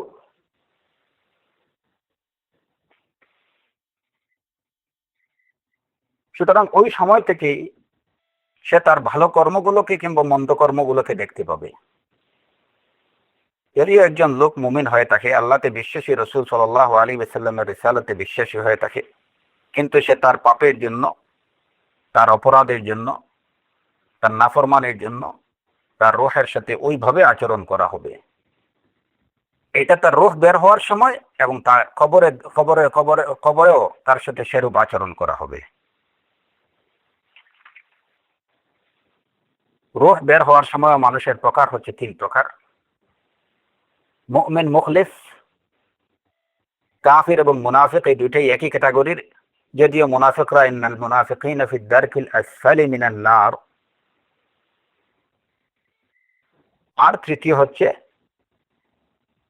মুমিন মুজনিব। পার্থক্যটা হচ্ছে এইটুকু যে কাফির মুনাফিকের রূহের সাথে যে আচরণ করা হবে, এই আচরণ হুবহু সেই আচরণ একজন মুজনিব মুমিনের সাথে করা হবে না। আবার একজন খালিস মুমিনের সাথে যে আচরণ করা হবে, একজন মুজনিব মুমিনের সাথে সেই আচরণ করা হবে না। সে তার গুনাহের মাত্রা অনুযায়ী তার সাথে সে ওরকম শাস্তি বা কষ্ট ভোগ করবে এবং তার রূহের সাথে সেরূপ আচরণ করা হবে। দ্বিতীয় বিষয় যেটা এখানে, আরেকটা বিষয় হচ্ছে যে মুমিনদের মধ্যে ইমাম ইবনুল কাইয়িম রাহিমাহুল্লাহ এই বিষয়টাকে আরো স্পষ্ট করে দিয়েছেন তার মাদারিজুস সালিকিনে। না, আমরা বলছিলাম যে এই বিষয়ে যে মুমিন মুখলিসের রূহ বের হওয়ার সময় কি অবস্থা হবে সে বিষয়টা সুস্পষ্ট, কাফিরের রূহ বের হওয়ার সময় কি অবস্থা হবে সেটা সুস্পষ্ট। তবে মুজনিব মুমিনের, মুমিন মুজনিব যে গুনাহগার মুমিনের রূহ কিভাবে বের হবে, তার সাথে তার রূহের সাথে কিরূপ আচরণ করা হবে, এই বিষয়ে কথা হলো যে গুনাহগার মুমিনের রূহের সাথে, মুমিন মুখলিসের রূহের সাথে যে আচরণ করা হবে তার সাথে সেরূপ আচরণ করা হবে না। আবার কাফির মুনাফিকের রূহের সাথে যে আচরণ করা হবে, মুমিন মুজনিবের রূহের সাথে সেরূপ আচরণ করা হবে না। কিন্তু খালিস মুমিনকে যেভাবে ওই সময় তাকে অভয় দেয়া হবে, তাকে মালায়েকারা সুসংবাদ দেবেন, এই সুসংবাদগুলো মুজনিব গুনাহগার মুমিনরা পাবে না। কোরআনে কারীমের যে আয়াতে যে সালামুন আলাইকুম আল্লাযীনা তাতাওয়াফাহুমুল মালায়েকাতু তাইয়্যিবিনা ইয়াকুলুনা সালামুন আলাইকুম, এই কথাটা কেবল মুখলিস খালিস মুমিনদের জন্য এটা প্রযোজ্য। গুনাহগার মুমিনদের মধ্যে যার গুনাহ যত বেশি কঠিন হবে, যার গুনাহ যত বেশি হবে, সে অনুপাতে মৃত্যুর সময় শাস্তি ভোগ করবে এবং তার রূহের সাথে সেরূপ আচরণ করা হবে। এবং এর সম্পর্কে আমি বলছিলাম যে ইমাম ইবনুল কাইয়িম রাহিমাহুল্লাহ এই বিষয়ে তিনি বলেছেন যে তার কথার জিসটা হচ্ছে, মাদারিজুস সালিকিনে তিনি যে কথা বলছেন এর জিসটা হচ্ছে যে নাফরমান গুনাহগার মুমিনরা যে সুসংবাদগুলো খালিস মুমিনকে দেয়া হবে, গুনাহগার মুমিনরা সেই সুসংবাদগুলো পাবে না। তবে যারা নিজেদেরকে, যে সমস্ত মুমিনরা ইস্তিগফারের মাধ্যমে, তওবার মাধ্যমে নিজেদেরকে পবিত্র করে নিতে পারছে, আল্লাহর থেকে ক্ষমা নিয়ে লাভ করতে পারছে, যদিও তারা জীবনে অনেক গুনাহ অনেক পাপ করে থাকে, কিন্তু পরিশেষে যদি তারা ইস্তিগফারের মাধ্যমে, তওবার মাধ্যমে যদি আল্লাহর থেকে ক্ষমা লাভ করে নিতে পারে, তাহলে তারাও সেই সুসংবাদের অধিকারী হবে এবং মৃত্যুর সময় তাদের রূহের সাথে ও খালিস মুমিনের সাথে যে আচরণ করা হবে সেরূপ আচরণ করা হবে। কিংবা একজন মুমিন জীবনে অনেক গুনাহ করছে কিন্তু মৃত্যুর আগে সে অনেক বেশি সৎকর্ম করছে, যে সৎকর্মগুলো দ্বারা সে তার পূর্বেকার গুনাহগুলোকে তার পূর্বের গুনাহগুলোকে আল্লাহ সুবহানাহু ওয়া তাআলা মিটিয়ে দিয়েছেন। অথবা যদি তার গুনাহগুলো এরকম হয় যে সে অনেক গুনাহ করছে কিন্তু তার উপরে অনেক বালা মুসিবত আসছে, একজন মুমিন, এই সব কথাগুলো একজন মুমিনের ক্ষেত্রে প্রযোজ্য। অনেক বালা মুসিবত পতিত হয়েছে এবং সেগুলোর দ্বারা আল্লাহ সুবহানাহু ওয়া তাআলা সেগুলোকে তার গুনাহের কাফফারা বানিয়ে দিয়েছেন এবং তাকে পবিত্র করে নিয়েছেন। তাহলে সেও কিন্তু ইন্নাল্লাযীনা, এই যে আল্লাযীনা তাতাওয়াফাহুমুল মালাইকাতু তাইয়্যিবিনের অন্তর্ভুক্ত, কারণ সে তাইয়্যিব হয়ে গেছে, পবিত্র হয়ে গেছে ইস্তিগফারের মাধ্যমে। একজন মুমিন যদি গুনাহ করে এরপরে যদি সে খালিস নিয়তে, খালিস ভাবে আল্লাহ সুবহানাহু ওয়া তাআলার কাছে তওবা করে আল্লাহর কাছে ক্ষমা প্রার্থনা করে, আল্লাহ সুবহানাহু ওয়া তাআলা তাকে ক্ষমা করে দিতে পারেন, সে তাইয়্যিবিনদের অন্তর্ভুক্ত হয়ে যেতে পারে। একজন মুমিন গুনাহ করছে কিন্তু পূর্ববর্তী জীবনে গুনাহ করছে, পরবর্তী জীবনে সে অনেক বেশি নেক কর্ম, সৎকর্ম করছে, আল্লাহ সুবহানাহু ওয়া তাআলা সেই সৎকর্মগুলোর দ্বারা তার পূর্ববর্তী অসৎকর্মগুলোকে মিটিয়ে দিয়েছেন। এর দ্বারা সে পবিত্র তাইয়্যিবিনদের অন্তর্ভুক্ত হয়ে যেতে পারে। একজন মুমিনের উপরে আল্লাহ সুবহানাহু ওয়া তাআলা, সে গুনাহ করছে, সেই গুনাহের কারণে তার উপরে নানা ধরনের বিপদ আপদ পতিত হয়েছে। এই বিপদ আপদ গুলোর দ্বারা আল্লাহ সুবহানাহু ওয়া তাআলা তার গুনাহগুলোকে মুছে দিয়েছেন। সে পবিত্র তাইয়্যিবিনদের অন্তর্ভুক্ত হয়ে গেছে। তাহলে সেও ওই তাইয়্যিবিনদের অন্তর্ভুক্ত হওয়ার কারণে মালাইকাদের ওই কথা সালামুন আলাইকুম উদখুলুল জান্নাতা বিমা কুনতুম তা'মালুনের অন্তর্ভুক্ত হয়ে যাবে এবং সে সুসংবাদ লাভ করবে। কিন্তু যদি এই সব প্রসেসের মাধ্যমে কেউ যদি নিজেকে, কোনো মুমিন যদি নিজেকে পবিত্র করে না নেয়, সে গুনাহ করছে ইস্তেগফার করেনি, সে গুনাহ করছে তওবা করেনি, সে গুনাহ করছে, তার গুনাহগুলো কোনোভাবেই কি হয়নি, সে সৎকর্মগুলো বেশি বেশি সৎকর্মের দ্বারা তার গুনাহগুলোকে আল্লাহ থেকে মিটিয়ে নিতে পারেনি, সে কোনোভাবে তার এই সব গুনাহের কাফফারা হয়নি, তাহলে অবশ্যই সে যদিও মুমিন কিন্তু সালামুন আলাইকুম, মালাইকাদের এই সালামের অধিকারী সে হবে না, সালাম প্রাপ্তির অধিকারী হবে না। মালাইকারা যে বুশরা বা যে সুসংবাদগুলো দেবেন, দুখুলুল জান্নাহ কিংবা লা তাখাফু ওয়া লা তাহজানু, এইসব সুসংবাদের অধিকারী সে হবে না। এদের বিষয়ে কি হবে, যে কোনোভাবেই তার গুনাহ মোচন হয়নি, পাপ মোচন হয়নি, তাহলে রূহ বের হওয়ার সময় তার সাথে ওইভাবেই আচরণ করা হবে, কারণ সে কি তাইয়্যিবিনদের অন্তর্ভুক্ত না। কিন্তু এই মুমিনরা, আর রূহ যখন বের হবে অবশ্যই তখন সে কষ্টবোধ করবে।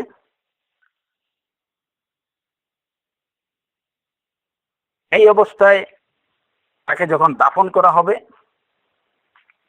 তখন কবরে সে কষ্ট ভোগ করবে। সেখানে যদি তার সন্তানরা তার জন্য দোয়া করে, তার জন্য আল্লাহ সুবহানাহু ওয়া তাআলার কাছে ইস্তেগফার করে, মুমিনরা যদি তার জন্য শাফাআত, তার জন্য আল্লাহ সুবহানাহু ওয়া তাআলার কাছে মাগফিরাত কামনা করেন,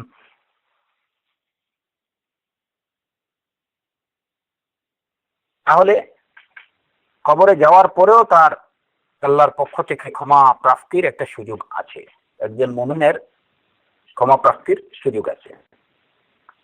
এমনকি তার প্রাণ বের হয়ে যাওয়ার পরে জানাজার সময় যখন মুমিনরা তার জন্য আল্লাহ সুবহানাহু ওয়া তাআলার কাছে ক্ষমা প্রার্থনা করবেন, আল্লাহুম্মা গফির লাহু ওয়ারহামহু ওয়াআফিহি ওয়া'ফু আনহু,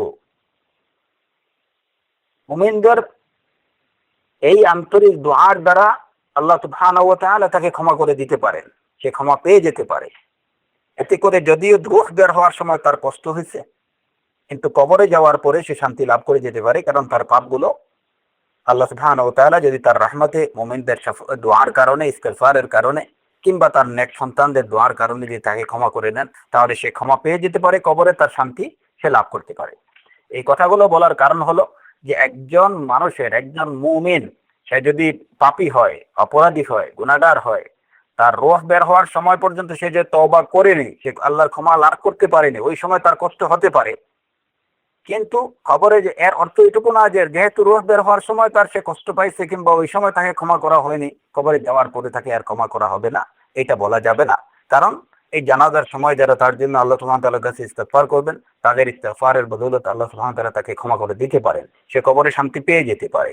ওইখানে যাওয়ার পরে হ্যাঁ, তার সাদাকা জারিয়া হিসাবে সে যদি নেক সন্তান রেখে যায়, তারা যদি তার জন্য দোয়া করে, আল্লাহ সুবহানাহু ওয়া তাআলা তাকে ক্ষমা করে দিতে পারেন, সেই সুযোগটা আছে। হ্যাঁ, কবরেও যদি একজন কি না পায়, ওইখানে এরপরে যে যে মনে করেন যে কেউ তার পক্ষ থেকে সাদাকা করলো, হ্যাঁ, তার কেউ তার পক্ষ থেকে বলতে গিয়ে যে তার নেক সন্তানরা তার জন্য তিলাওয়াত করলো, আমলে সালেহ করলো, এই সময় অছিলা ধরে তার জন্য ক্ষমা চাইলো, কিংবা অন্যান্য মুমিনরা তার জন্য নেক আমল করে এগুলার ওসিলা দিয়ে আল্লাহ সুবহানাহু ওয়া তাআলার কাছে ক্ষমা চাইলেন, আল্লাহ সুবহানাহু ওয়া তাআলা তাকে ক্ষমা করে দিতে পারেন। এখন ধরলাম যে কবরেও সে কি পেল না, ওইখানেও শাস্তি পেল, তারপরেও হতাশ হওয়ার কিছু নেই। ইয়াউমুল কিয়ামা, ময়দানে মাহশারের মধ্যে যে কষ্ট হবে, সেই কষ্টের মাধ্যমে আল্লাহ সুবহানাহু ওয়া তাআলা অনেক মুমিনকে ক্ষমা করে দিতে পারেন। কারণ সে দুই দফা শাস্তি পেয়েছে, যদিও এগুলা শাস্তি না। রূহ বের হওয়ার সময় তার কষ্ট, কবরে অবস্থানকালীন সময় তার কষ্ট, ময়দানে মাহশার, হাসরের ময়দানে যখন সূর্য মাথার উপরে এসে থাকবে, ওই সময়ে যে কষ্ট, ওই কষ্টের দ্বারাও আল্লাহ সুবহানাহু ওয়া তাআলা অনেক মুমিনকে ক্ষমা করে দিতে পারেন। সেটাও যদি না হয়, তাহলে ওইখানে আল্লাহ সুবহানাহু ওয়া তাআলার পারমিশনে যারা সুপারিশ করবেন, তাদের কারো সুপারিশের দ্বারা সে নাজাত পেয়ে যেতে পারে।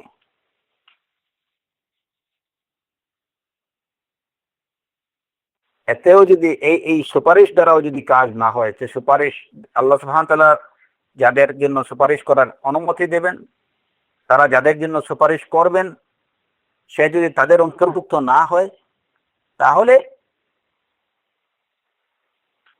একমাত্র ইমানদার তাওহীদবাদী হওয়ার কারণে তার সর্বশেষ নাজাত প্রাপ্তির সুযোগ অবশ্যই রয়ে গেছে। সেটা কিভাবে?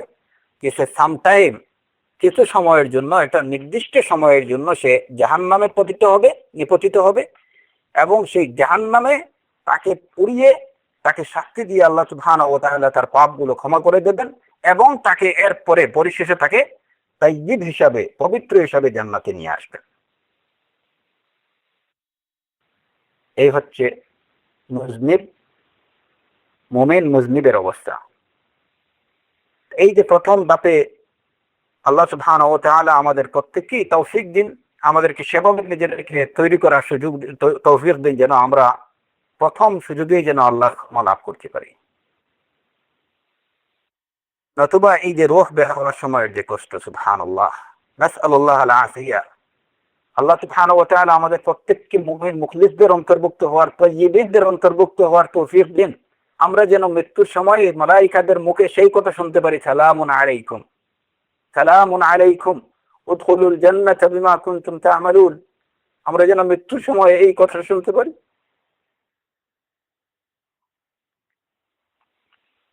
আল্লাহ তাখাফু ওয়া লা তাহজানু ওয়া আবশিরু বিল জান্নাতি আল্লাতী কুনতুম।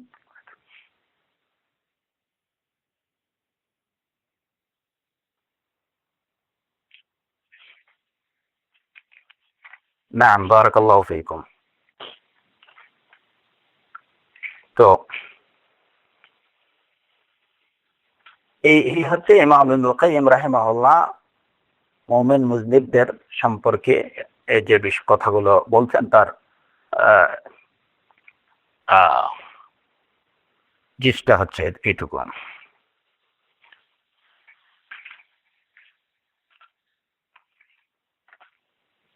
এরপরে আরেকটা বিষয়, যে কবর দেওয়ার পরে আসহাবুল কাবায়ের, যারা কবিরা গুনাহকারী, যারা মুমিনদের মধ্যে যারা কবিরা গুনাহকারী,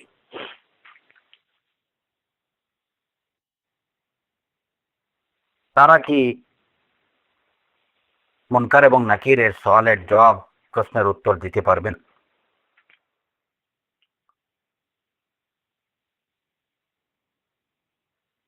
কবরে কি তাদেরকে এই বিষয়টা যদি আলোচনায় আসছে, তারপরে এই এই যেহেতু কবরের বিষয়ে আসলাম, আমরা কবরের বিষয়ে এই তিনটা মাসআলা, যে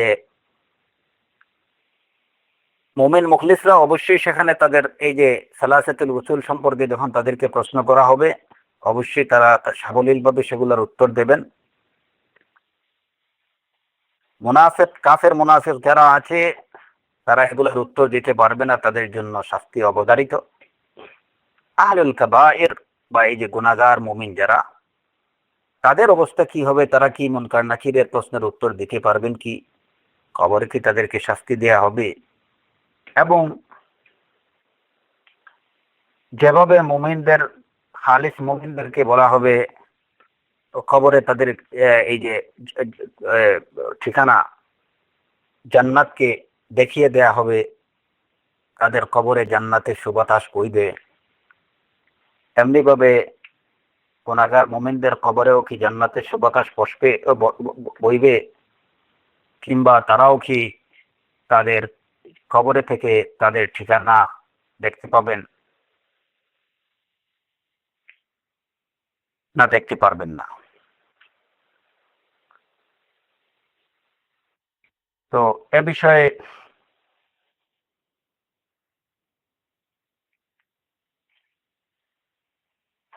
কথা হলো যে, প্রথমত আমরা এই যে মানুষকে দুভাগে ভাগ করি, এক ভাগ হচ্ছে মুসলিম, আর এক ভাগ হচ্ছে কাফের, এবং কাফেরদের মধ্যে মুনাফিকও অন্তর্ভুক্ত। মুসলিমরা, প্রকৃত মুসলিমরা অবশ্যই মালাকাইনের, মুনকার এবং নাকিরের প্রশ্নের উত্তর তারা দেবেন, এর মধ্যে কোনো সন্দেহ নেই।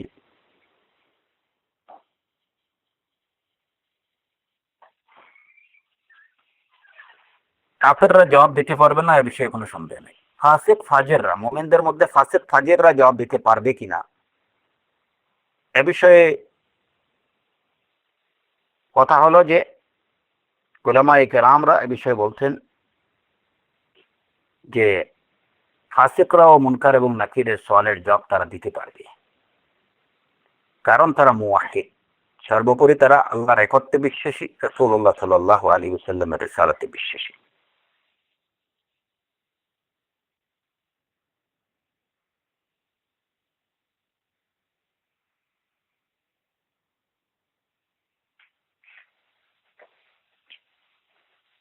কিন্তু এর অর্থ এটুকু না যে তারা জবাব দিয়ে দিলে দিবে কিন্তু, এবং তারা কবরে শাস্তি পাবে না।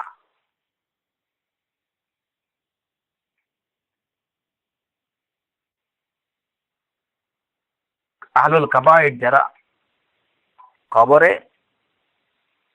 তারা শাস্তি ভোগ করবে তাদের পাপের জন্য। মুনকার এবং নাকিরের সওয়ালের জবাব, প্রশ্নের উত্তর তারা দেবে, মুওয়াহিদ হিসাবে তারা সেটার জবাব দিতে পারবে। কিন্তু জবাব দিলেই যে তারা অন্যান্য সুসংবাদ বা সুখ শান্তির অধিকারী হয়ে যাবে, তা না। বরং মুওয়াহিদ হিসাবে তারা জবাব দেবে, কিন্তু কবরের শাস্তি ভোগ করবে তারা নিজের পাপের মাত্রা অনুযায়ী। যাদের পাপ যে পরিমাণ হবে সেই অনুপাতে তারা ওইখানে শাস্তি ভোগ করবে বা কষ্ট ভোগ করবে।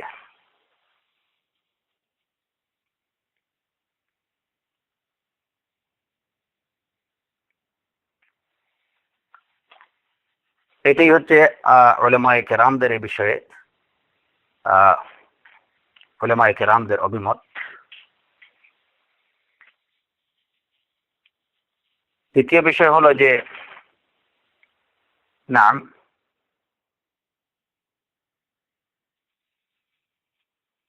না ঠিক আছে আখি, আমি ইনশাআল্লাহ আর খুব বেশি সময় না, আমি শেষ করে ফেলবো।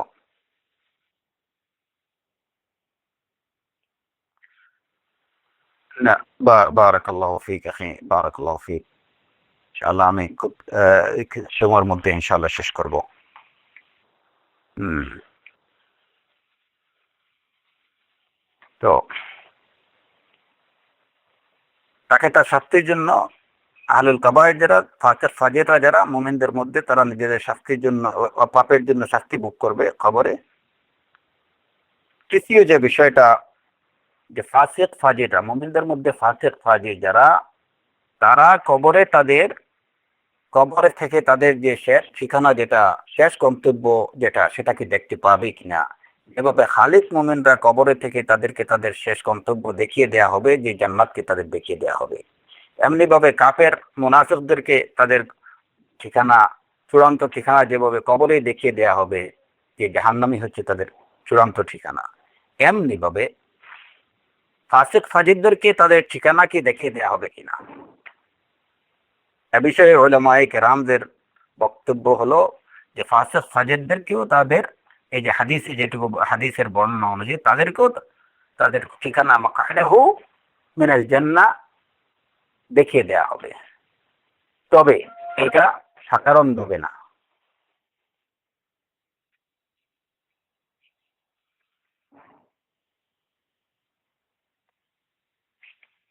এটা সাধারণ হবে না, বরং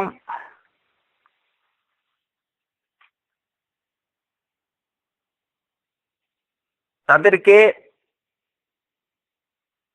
জান্নাত দেখানো হবে এবং বলা হবে, যদি তুমি গুনাহ না করতে তাহলে প্রথম ধাপেই তোমার ঠিকানা হতো এই জান্নাত। এবং তাকে জাহান্নাম দেখিয়ে দেয়া হবে, যে যদি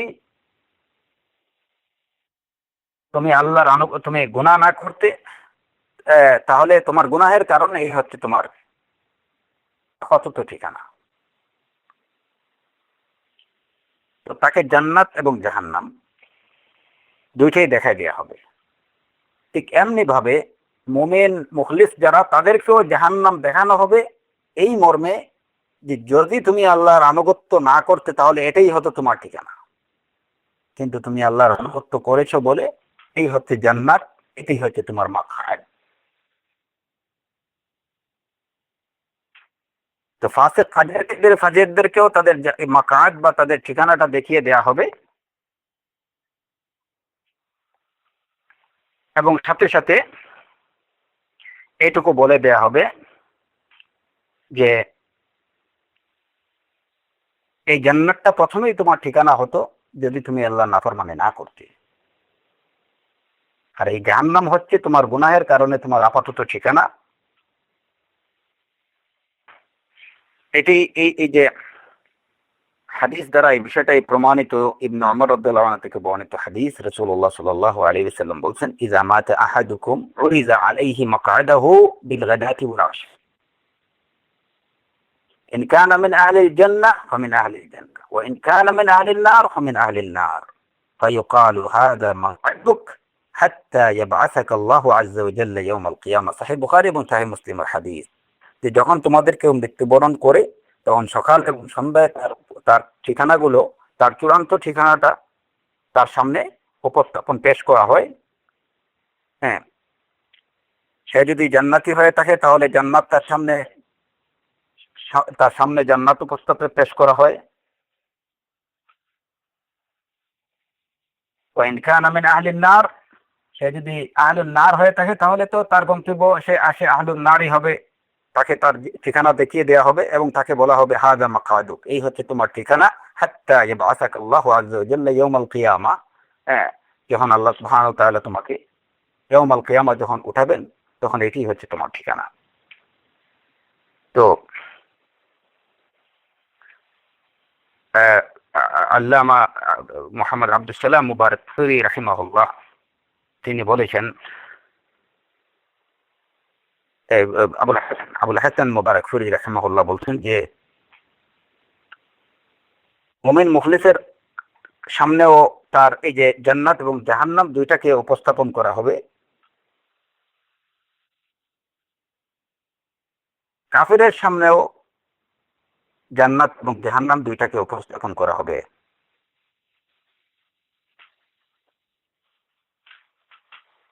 আর মুজনিব মুমিনের সামনেও দুইটা উপস্থাপন করা হবে,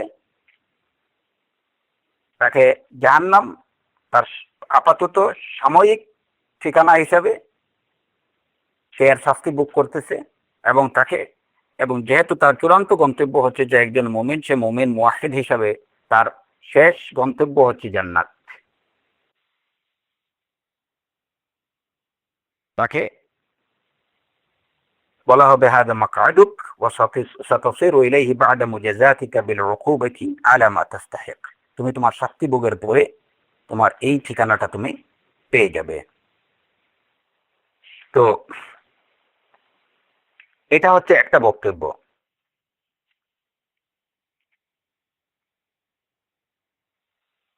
আরেকটা এই বিষয়ে আরেকটা বক্তব্য হচ্ছে উলামায়ে কেরামদের,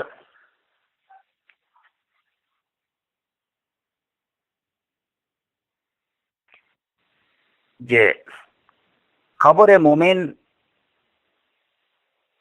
মুজনিব মুমিনের যে মানে যারা গুনাহগার মুমিনের সামনে জান্নাতকে তার ঠিকানা হিসাবে দেখিয়ে দেয়া হবে, তার সামনে উপস্থাপন করা হবে, অর্থাৎ হাসেট মুসলিমের সামনে জান্নাতকে উপস্থাপন করা হবে। এইটা এই কারণে যে ওই প্রথম যে কথাটা বলছি, যে তাকে এই বিষয়টা জানিয়ে দেওয়ার জন্য যে যদি তুমি গুনাহ না করতে তাহলে এইটাই হতো তোমার ঠিকানা, এবং জান্নাতকে দেয়া হবে যে এটা তোমার গুনাহের কারণে। এটা হচ্ছে একটা কথা। আর আরেকটা কথা আমরা যেটা পেলাম এই আবুল হাসান মুবারক তুরি রাহিমাহুল্লাহর, যে তাকে তাকে জান্নাত দেখানো হবে, এবং তার সামনে জাহান্নামও তাকে জাহান্নাম দেখানো হবে, এবং বলা হবে যে এই জাহান্নামে তুমি তোমার শাস্তি ভোগের পরে তুমি তোমার তোমার তোমার ঠিকানা জান্নাতে তুমি যাবা। তো আলা কুল্লি হাল,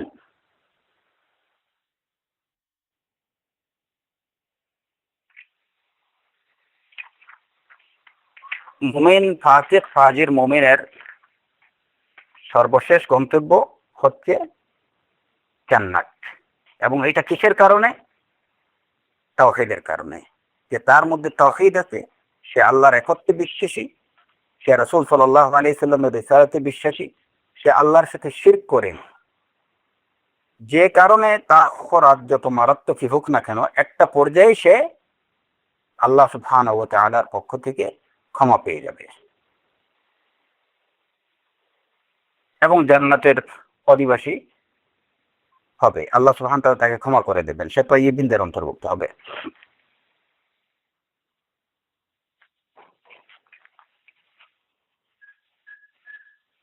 এরপরে এই যে কবর সম্পর্কে আরেকটা বিষয়, যে কবরের আযাব বা কবরে মানুষ যে সুখ শান্তি ভোগ করবে, এটা কি সব সময় চলতে থাকবে? কিংবা কবরে যারা শাস্তি পাবে সেই শাস্তি কি কিয়ামত পর্যন্ত এটা চলতে থাকবে, নাকি মাঝে মধ্যে এটা বন্ধ হবে? এটা একটা মাসআলা। এবং আরেকটা মাসআলা হচ্ছে, আমি মাসআলাগুলো শুধু বলে রাখছি। হ্যাঁ, প্রথম বিষয় হচ্ছে যে কবরে কাফেররা কবরে শাস্তি পাবে, এবং সেই শাস্তি কি তাদের কিয়ামত পর্যন্ত কি এটা চলতে থাকবে, নাকি এটা বন্ধ হবে? এমনি ভাবে মুমিনরা যে শান্তি বা সুখ কবরে পাবেন, সেটা কি কিয়ামত পর্যন্ত সেটা চলতে থাকবে, না কখনো এটা বন্ধ হতে পারে মাঝে মধ্যে?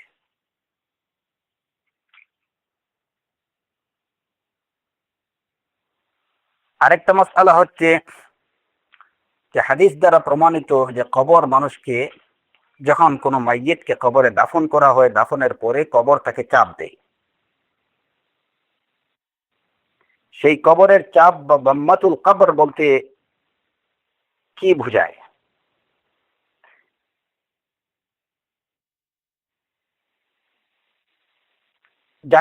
যাদেরকে দাফন করা হয়নি, যেমন হয়তো একদম পুড়ে ছাই হয়ে গেছে, ইমান ক্রাশ হয়ে পুড়ে ছাই হয়ে গেছে, যাদেরকে দাফন করা হয়নি, কিংবা যাকে বাঘ খেয়ে ফেলছে, কিংবা যে কোনোভাবেই যাকে মোটামুটি যাদেরকে দাফন করার সুযোগ হয়নি, তো এদের কবরের চাপ থেকে কি এরা মুক্ত থাকবে?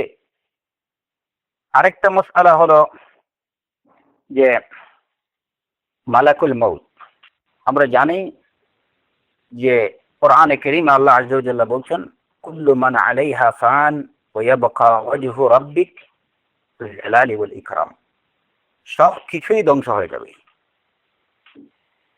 কোনো প্রাণের অস্তিত্ব থাকবে না, কেবল থাকবেন আল্লাহ সুবহানাহু ওয়া তাআলা। এবং ইয়াউমুল কিয়ামা আল্লাহ সুবহানাহু ওয়া তাআলা সবাইকে মৃত্যু দিয়ে তিনি বলবেন, লিমানিল মুলকুল ইয়াউম, আজকের দিনে রাজত্ব কার? লিল্লাহিল ওয়াহিদিল কাহ্হার।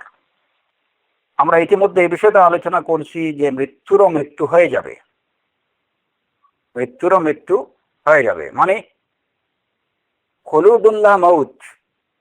যখন জান্নাতীরা চূড়ান্তভাবে জান্নাতে চলে যাবে আর জাহান্নামীরা চূড়ান্তভাবে জাহান্নামে থেকে যাবে, তখন আল্লাহ আযজা ওয়া জাল ঘোষণা করবেন, ইয়া আহলাল জান্নাহ খুলুদুন লা মাউত ওয়া ইয়া আহলান নার খুলুদুন লা মাউত। তখন মৃত্যুরও মৃত্যু হয়ে যাবে, যে আর কোনো মৃত্যু থাকবে না তখন। এখন যে পরিশেষ যে মাসআলাটা, মালাকুল মউতের অবস্থা তখন কি হবে? কুল ইয়াতাওয়াফাকুম মালাকুল মউত, সবার প্রাণ হরণ করেন মালাকুল মউত। এবার মালাকুল মউতের অবস্থা কি হবে? ওনার প্রাণ কে হরণ করবেন? কখন হরণ করবে? যখন মৃত্যুরও যদি মৃত্যু হয়ে যায়, তাহলে মৃত্যুর মৃত্যু হওয়ার আগে মালাকুল মউতের মৃত্যু হবে, নাকি মালাকুল মউতের মৃত্যু হওয়ার পরে মৃত্যুর মৃত্যু হবে? এবং চতুর্থ আরেকটা বিষয়, যে ইয়াউমুল কিয়ামা মানুষ কবর থেকে উঠবে, এবং আমরা কোরআন কারীম দ্বারা এই বিষয়টা প্রমাণিত, রাসূলুল্লাহ সাল্লাল্লাহু আলাইহি সাল্লামের সুন্নাহ দ্বারা এই বিষয়টা প্রমাণিত, যে এই যে সিংহায় ফুৎকার দেওয়ার সাথে সাথে ويوم ينفخ في الصور فصعق من في السماوات والأرض إلا من شاء الله ثم نفخ فيه أخرى فإذا هم قيام ينظرون। যে সিংহায় ফুৎকার দেয়া হবে এবং সমগ্র জগৎ ধ্বংস হয়ে যাবে, মানুষ কবর থেকে সবাই ময়দানে মাহশারে গিয়ে হাজির হবে। এখানে এই কবর সম্পর্কিত এই যে বিষয়গুলো, এটাও আমাদের ইনশাআল্লাহ আল্লাহ সুবহানাহু ওয়া তাআলা যে তৌফিক দেন, তাহলে এই বিষয়টা আমরা আলোচনা করে নেব আমাদের পরবর্তীতে। যে সিংহায় ফুৎকার দেয়া হবে, কয়টা ফুৎকার হবে, কোন ফুৎকারের পরে অবস্থা কি হবে? সিংহায় ফুৎকার দুইটা হবে না তিনটা হবে? সেই ফুৎকারটা কি রকম হবে, এবং সেই সিংহাটাই বা কি রকম হবে, কোরআন এবং মানে সুন্নাহ থেকে যতটুকু জানা যায় এই বিষয়গুলা ইনশাআল্লাহ আমরা জেনে নেব। আর এই সব বিষয় জানার পিছনে মূল উদ্দেশ্য হচ্ছে যে হাউল ইয়াউমুল কিয়ামা, কিয়ামত দিনের ভয়াবহতা, কবরের ভয়াবহতা, কবর থেকে এই যে মানুষ উঠে আল্লাহর সামনে হাজির হবে, এই দিনের ভয়াবহতাগুলো আমাদের চোখের সামনে রাখা দরকার। এইগুলা যখন আমাদের চোখের সামনে থাকবে, আপনার রূহ বেরিয়ে যাওয়ার এই দৃশ্যটা যখন আপনার চোখের সামনে আপনি তুলে ধরুন, যে আজকে হোক, এই মুহূর্তে হোক, পর মুহূর্তে হোক, আমার রূহ আমার দেহ থেকে বেরিয়ে যাবে, আমার দেহ নিথর হয়ে যাবে, সেই সময়টুকু আমার কেমন হবে? আমার কবরে যখন আমি শায়িত থাকবো, সেই সময়গুলো কিভাবে অতিবাহিত হবে? আমি আমার রবের সামনে যখন দাঁড়াবো, ইয়াউমা ইয়াকুমুন নাসু লিরাব্বিল আলামিন, তখন আমার অবস্থাটা কি হবে? আমি কি নিয়ে দাঁড়াবো? যখন সূর্য থাকবে আমার মাথার উপরে, যখন প্রত্যেকটা মানুষ থাকবে পেরেশান, আম্বিয়াদের আলাইহিমুস সালাতু ওয়াস সালামের কাছে দৌড়াবে রবের কাছে সুপারিশের জন্য। এই বিষয়গুলো যখন আমাদের চোখের সামনে আমরা রাখবো, এইখান থেকে মাখাফাতুল্লাহ, আল্লাহর ভয় আমাদের অন্তরে তৈরি হবে, এবং যখন মানুষের মনের মধ্যে আল্লাহর ভয় তৈরি হবে, সেগুলো তাকে অন্যায়, অবিচার, অসৎকর্ম থেকে দূরে রাখবে, আল্লাহর আনুগত্যের দিকে তাকে দাবিত করবে, আল্লাহর ইতাআতের প্রতি সে উৎসাহিত হবে, এবং এর দ্বারাই তার জান্নাতের পথ সুগম হবে। আল্লাহ আযজা ওয়া জাল যদি আমাদের তৌফিক দেন, তাহলে পরবর্তী আলোচনায় এই যে কয়টা মাসআলা অবশিষ্ট আছে সেগুলো নিয়ে আলোচনা করব ইনশাআল্লাহ। আল্লাহ সুবহানাহু ওয়া তাআলা আমাদেরকে আমাদের দ্বীনি বিষয়গুলো সঠিকভাবে জানার এবং সেগুলোকে মানার তৌফিক দিন। যাবতীয় অসৎ কর্মগুলো থেকে বেঁচে থাকার তৌফিক আমাদেরকে দান করুন।